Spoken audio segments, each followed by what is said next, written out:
Alright, hey guys. So, don't mind me, I am on my other 10-hour break. Okay, cool. So, this video won't be as long.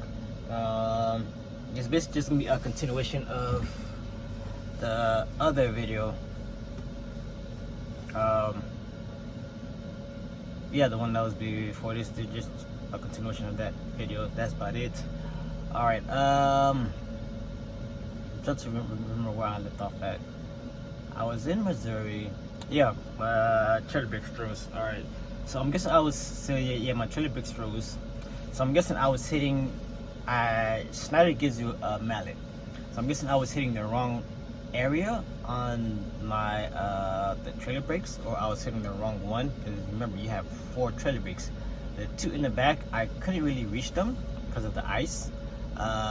So I was only able to hit the 2 front trailer brakes, the drum, to whack those. So I'm guessing it was my back that was frozen. So long story short, ended up calling Schneider Maintenance.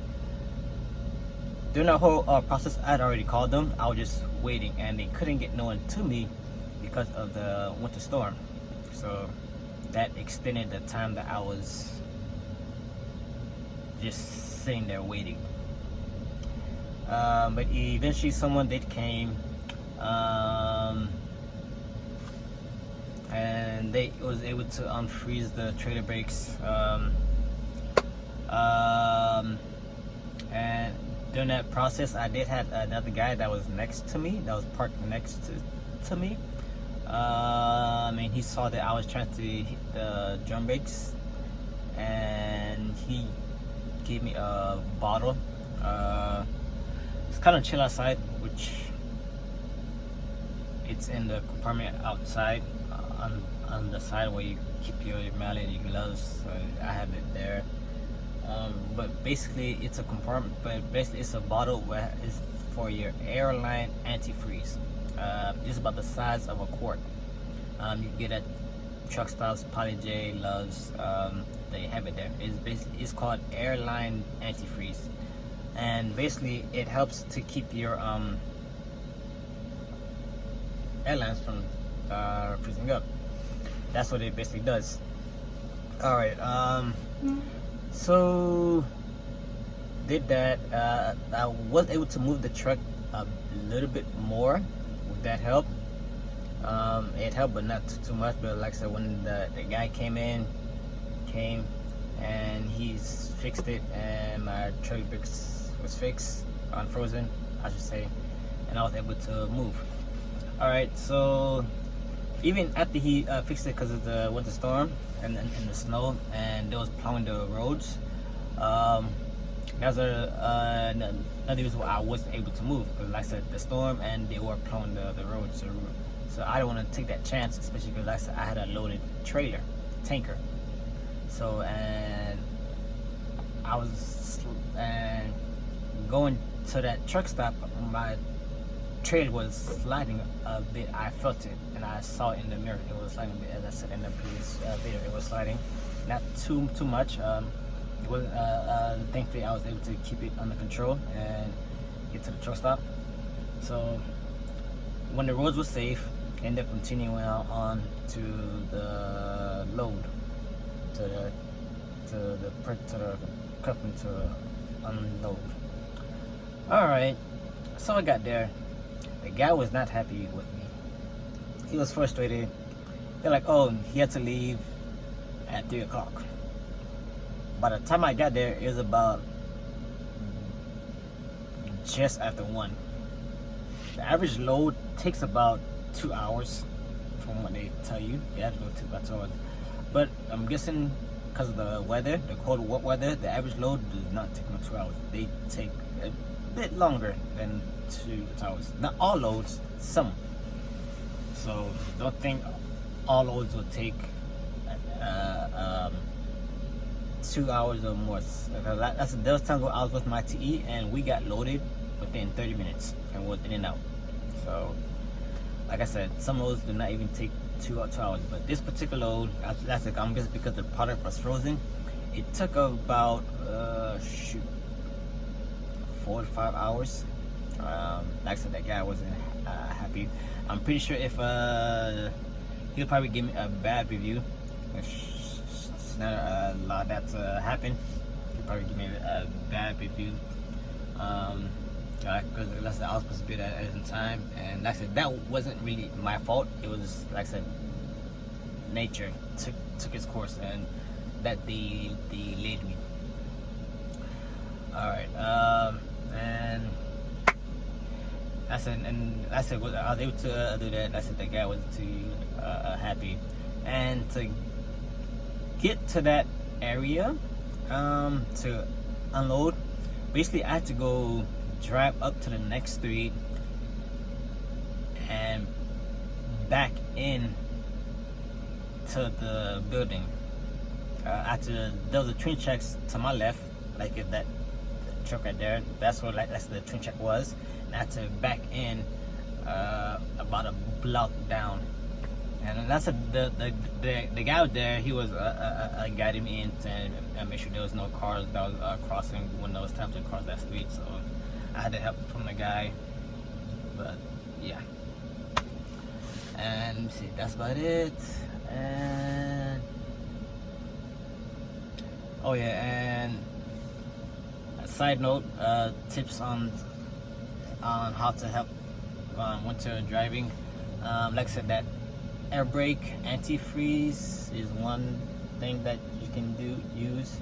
Another thing is, I was told if you're in cold weather, what you can do, you can leave your trailer knob pushed in but have your tractor pushed out, and that will allow air to continue to rotate inside of the trailer, and that would help. That's another way. I also had my washer fluid freeze. Like I said, I'm from Florida, so winter driving and things like that is not of my forte. The washer fluid.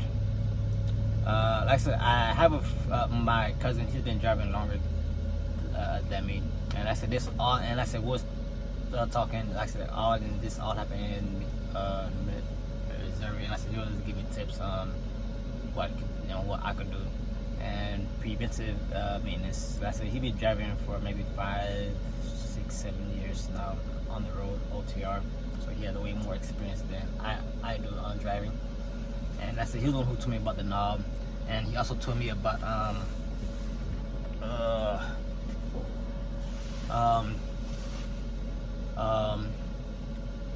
per each gallon of washer fluid that you pour in your reservoir, add alcohol, not the one that you drink, rubbing alcohol, because rubbing alcohol does not freeze. He said I could do that, and that's what I did. And after a while, I was able to use my washer fluid once again. That came in handy.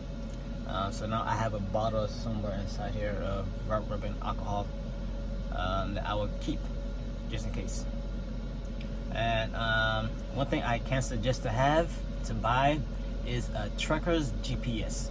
Like I said, Schneider already on their tablet, it has a built-in GPS. It works fine. But it's always nice to have that second GPS. Like for me, for example, I have a Garmin Delzir something.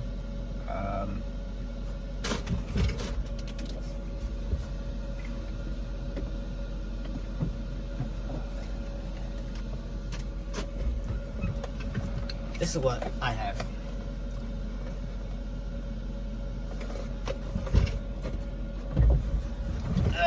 That's the GPS that I have. All right. And for me, what I do is on the Schneider type, it gives you the address to the location where you're going. So let's say,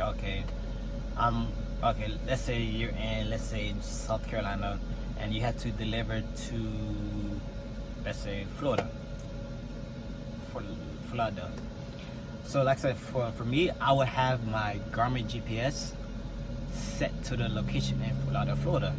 and that way I can use the Schneider tablet to let's say if I need fuel or to stop at a fuel stop or whatnot, and I can put the Schneider's tablet to fuel, or let's say if I need to stop something to take my 10 hour or my 30 or my hour break or my 34, I'll put the tablet at that address so that way I can do that, and I still have the Garmin set for the set up for the drop, for the load or unload spot. That's what I do. You guys can figure out ways that you can use the second GPS. It's all personal preference, but that's not how I do it. And like I said, second GPS, I would say it's a must. Make sure it's a trucker's GPS, because like I said, there's certain trucks, there's certain routes that trucks cannot take. So take that into consideration when you buy a GPS. But like I said, if you get a GPS at truck stop, 9 times out of 10 they will be a trucker's GPS. And like I said, you can always just ask them and they'll be able to tell you. And for the winter driving tips, I believe that's about it. Pushing the red knob, pull out the yellow, or push in the trailer, pull out the tractor. Rubbing alcohol in your washer fluid. You only pour in a quarter of the alcohol per gallon. So the only thing about Schneider trucks, they have to be on, or else you'll run out of air.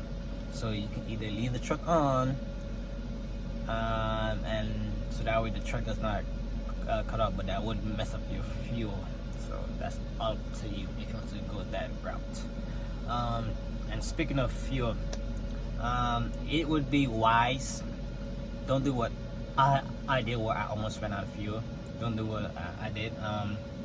Every time you stop, make sure you update your fuel on your ELDs, so that way Schneider would tell you on the tablet, hey, alright, it's time to go to this place so you can get fuel. I didn't do that. What's one reason why I didn't? What's one why I almost ran out of fuel, almost close to the end. So like I said, at every stop, make sure you update your fuel resolution, so that way Sean will tell you, so that way you'll get a fuel stop on the way there. And I believe that is about it for now. I am on my way to my second load. Like I said, I'm on my 10-hour break, not really moving, so and that is about it. Let's see if I'm forgetting anything. Not that I could think of, but if I do forget something, I will talk about it in the next video. Alright, that's it for now. I'm gonna go ahead and get some rest before I go ahead and get some rest. Let me just say this one thing.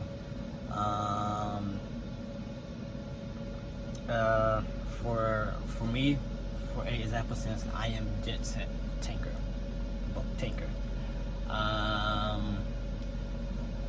I would have to do a 34-hour reset. The average person, if they can work their time right, they won't have to do a 34-hour. Like I said, that's the mileage, because you're only on the road for about a week to maybe like so you're not on the road for that long. Anything longer than that, then you'll have to do a 34. Like I said, me, I'll have to do a 34. So I'm getting better at my times. So that's about it. Like I said, just work on your times, so that way, based on what I can see, it looks like I'll probably have to do just one. And the way how I'm trying to get it done, where when I do my second one, that's the end of my 3 weeks and I go home. So that's how that works. And like I said, that's it for now. I'm going to catch some sleep, because I am going trying to get closer to my destination. Like I said, this load doesn't have to be delivered till Monday, and it is currently Saturday, so I had to load for like 2 days. So like I said, Sunday I'm gonna try and get a bit closer, so that way I don't have to wake up as early on that Monday morning to drop this load off. And I will catch you guys on the next video. And also don't forget to like the video, subscribe to my channel, and I'll see you guys on the next video. Peace.